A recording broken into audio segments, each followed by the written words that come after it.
ರಾಜ್ಯದಲ್ಲಿ ಮತ್ತೊಮ್ಮೆ ಇಡಿ ದಾಳಿಯಾಗಿದೆ. ಈ ಬಾರಿಯ ಇಡಿ ದಾಳಿಯಲ್ಲಿ ನೇರವಾಗಿ ಸಚಿವರು ಭಾಗಿಯಾಗಿಲ್ಲ ಅಥವಾ ಯಾವುದೇ ರಾಜಕಾರಣಿಗಳು ಭಾಗಿಯಲ್ಲ. ಬದಲಾಗಿ ಸಚಿವರ ಆಪ್ತರ ಮೇಲೆ, ಮಾಜಿ ಸಂಸದರ ಪುತ್ರನ ಮೇಲೆ ಈ ಬಾರಿ ದಾಳಿಯಾಗಿದೆ.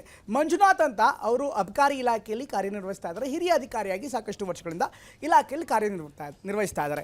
ಇವತ್ತು ಬೆಳ್ಳಂಬೆಳಗ್ಗೆನೇ ಇಡಿ ಅಧಿಕಾರಿಗಳು ಅವರ ನಿವಾಸದ ಮೇಲೆ, ಜೊತೆಗೆ ಅವರ ಅನೇಕ ಕಚೇರಿಗಳ ಮೇಲೆ, ಅವರ ಆಪ್ತರ ಮೇಲೆ ದಾಳಿಯನ್ನು ಮಾಡಿದ್ದಾರೆ.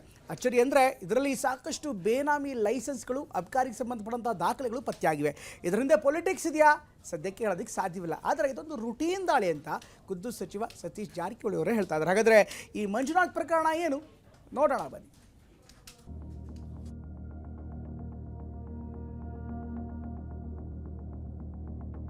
ಸತತ 10 ಗಂಟೆಗಳಿಂದ ಕೂಡ ಬೆಳಗಾವಿಯ 6 ಕಡೆಗಳಲ್ಲಿ ತಲಾಶೆಯನ್ನು ನಡೆಸ್ತಾ ಇರುವಂತ ಮಂಜುನಾಥ್ ಮೇಲೆ ಇವತ್ತು ಇಡಿ ದಾಳಿಯನ್ನ ನಡೆಸಿರುವಂತದ್ದು. ಬೆಂಗಳೂರು, ಮೈಸೂರು, ಬೆಳಗಾವಿ ಹೆಚ್ಚಿನ ಪರಿಶೀಲನೆ ನಡೆಸ್ತಾ ಇದೆ. ನಾಳೆ ಮಟ್ಟ ವೇಟ್ ಮಾಡೋಣ, ಏನಂತ ಅರ್ಜೆಂಟ್ ಏನಿಲ್ಲ. ಅದು 7 ಕಡೆ ಆಗಿರ್ಬೋದು, 8, 10 ಆಗಿರ್ಬೋದು. ಏನೋ ನಮ್ಗೆ ಬಿಟ್ಟಿದ್ದಾರೆ, ಇನ್ನ ಎಷ್ಟು ದಿನ ಬಿಟ್ಟಿದಾರೋ ಗೊತ್ತಿಲ್ಲ. Shock, big shock.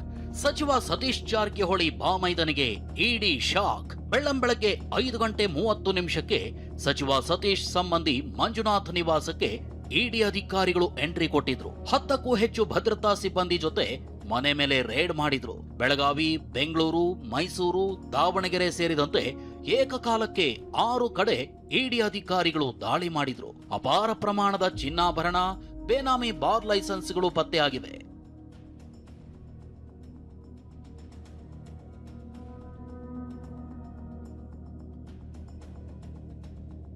Satish Jarkiholi ಸಹೋದರಿ ಪತಿಯಾಗಿರುವ ವೈ ಮಂಜುನಾಥ್ ವೃತ್ತಿಯಲ್ಲಿ ಬೆಳಗಾವಿ ಜಿಲ್ಲಾ ಅಬಕಾರಿ ಇಲಾಖೆ ಹೆಚ್ಚುವರಿ ಆಯುಕ್ತರಾಗಿದ್ದಾರೆ. ಬೆಳಗಾವಿಯ ಹನುಮಾನ್ ನಗರದಲ್ಲಿರೋ ಮಂಜುನಾಥ್ ಮನೆಗೆ 2 ಕಾರುಗಳಲ್ಲಿ ಎಂಟ್ರಿ ಕೊಟ್ಟ ಇಡಿ ಅಧಿಕಾರಿಗಳು ದಾಳಿ ಮಾಡಿದ್ರು. ಇಂಚಿಂಚು ದಾಖಲೆಗಳನ್ನ ಪರಿಶೀಲನೆ ಮಾಡಿದ್ರು. ಅಪಾರ ಪ್ರಮಾಣದ ಚಿನ್ನಾಭರಣ ನೋಡಿ ಅಧಿಕಾರಿಗಳೇ ಶಾಕ್ ಆದ್ರು. 2 ಚಿನ್ನ ಮೌಲ್ಯಮಾಪಕರನ್ನ ಕರೆಸಿಕೊಂಡು ಪರಿಶೀಲನೆ ನಡೆಸಿದ್ರು.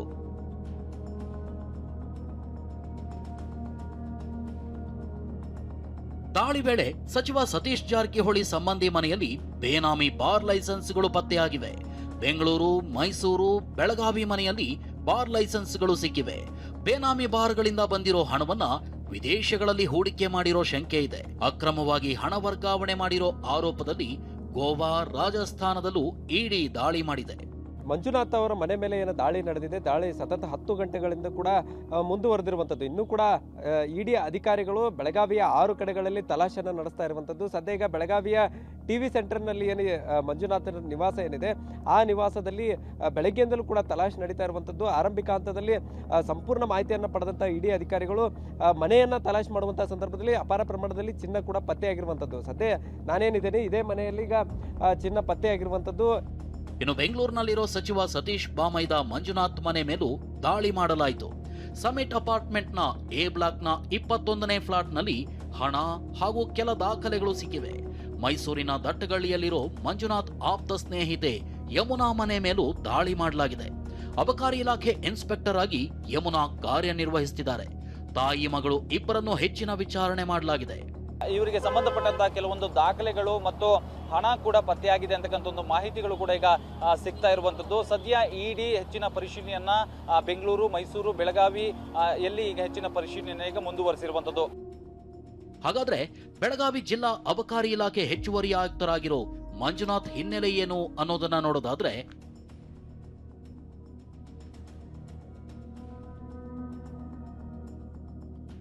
ಮಂಜುನಾಥ್ಗೆ ಸಾಕಷ್ಟು ರಾಜಕೀಯ ಹಿನ್ನೆಲೆಯೂ ಇದೆ. ಸಚಿವ ಸತೀಶ್ ಜಾರಕಿಹೊಳಿಯ ಬಾಮೈದ ಅಂದ್ರೆ ಸತೀಶ್ ಸ್ವಂತ ತಂಗಿಯ ಗಂಡ, ಬಳ್ಳಾರಿ ಮಾಜಿ ಸಂಸದ ವೈ ದೇವೇಂದ್ರಪ್ಪ ಪುತ್ರ.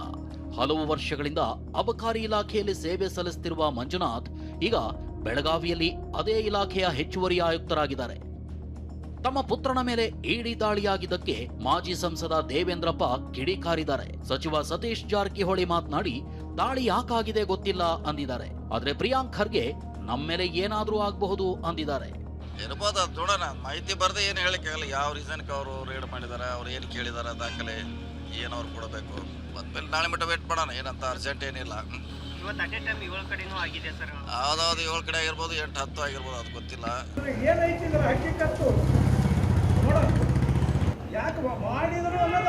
ಅಚ್ಚಂಬಕ್ಕಿನ ಏನು ರಾಜಕೀಯ ಉದ್ದೇಶ ಅಥವಾ ಏನಿದು ಅಂತ. Conviction rate is less than 2%, less than 1.5%. ಏನು ತೋರಿಸುತ್ತೆ ಇದು? ರಾಜಕೀಯ ಪ್ರೇರಿತ ಅಲ್ಲ ಅಂತೀರಾ ನೀವು?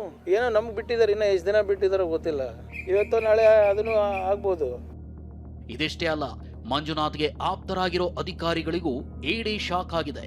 ಚಿಕ್ಕೋಡಿ ಅಬಕಾರಿ ಡಿವೈಎಸ್ಪಿ ವಿಶ್ವನಾಥ್ ಗಾಣಿಗೇರ ಮನೆ, ತುಮಕೂರು ಅಬಕಾರಿ ಎಸ್ಪಿ ಸತೀಶ್ ಕಾಗಲಿ ಮನೆ ಮೇಲೂ ಇಡಿ ದಾಳಿ ಮಾಡಿದೆ, ದಾಖಲೆಗಳನ್ನ ಪರಿಶೀಲನೆ ಮಾಡಿದೆ.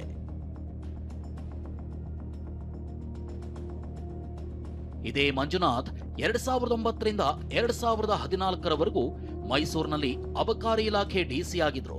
ಆಗ ಬಾರ್ ಲೈಸೆನ್ಸ್ಗೆ ಲಂಚ ಕೇಳಿದ್ದ ಆರೋಪದ ಮೇಲೆ ಲೋಕ ಬಲೆಗೆ ಬಿದ್ದಿದ್ರು. 15 ದಿನ ಕೇಂದ್ರ ಕಾರಾಗೃಹವಾಸ ಅನುಭವಿಸಿದ್ರು. ಜೈಲಿನಿಂದ ರಿಲೀಸ್ ಆದ್ಮೇಲೆ ಬಾರ್ ಓನರ್ಗಳು ಮೆರವಣಿಗೆ ಮಾಡಿದ್ರು. ಮಂಜುನಾಥ್ 100ಕ್ಕೂ ಹೆಚ್ಚು ಬಾರ್ ಅಂಡ್ ರೆಸ್ಟೋರೆಂಟ್ ಲೈಸೆನ್ಸ್ ಬೇನಾಮಿ ಕೊಟ್ಟಿದ್ದಾರೆ ಅಂತ ರಾಜ್ಯ ಲಿಕ್ಕರ್ ಮರ್ಚೆಂಟ್ಸ್ ಸೊಸೈಟಿ ಅಧ್ಯಕ್ಷ ಎಸ್ ಚಂದ್ರಶೇಖರ್ ಗಂಭೀರ ಆರೋಪ ಮಾಡಿದ್ದಾರೆ. 100 ಮೇಲ್ಪಟ್ಟ ಬಾರು, ವೈನ್ ಸ್ಟೋರ್ಸು ಲೈಸೆನ್ಸ್ ಇದೆ ಅಂತ ನನ್ನ ಗಮನಕ್ಕಿದೆ ಸರ್. ಬೇನಾಮಿ ಹೆಸರಲ್ಲೆಲ್ಲ ಮಾಡಿದ್ದಾರೆ ಸರ್. ಅವ್ರ ರಿಲೇಟಿವ್ಸು ಬೇನಾಮಿ ನೇಮಲ್ಲೆಲ್ಲ ಮಾಡಿದ್ದಾರೆ.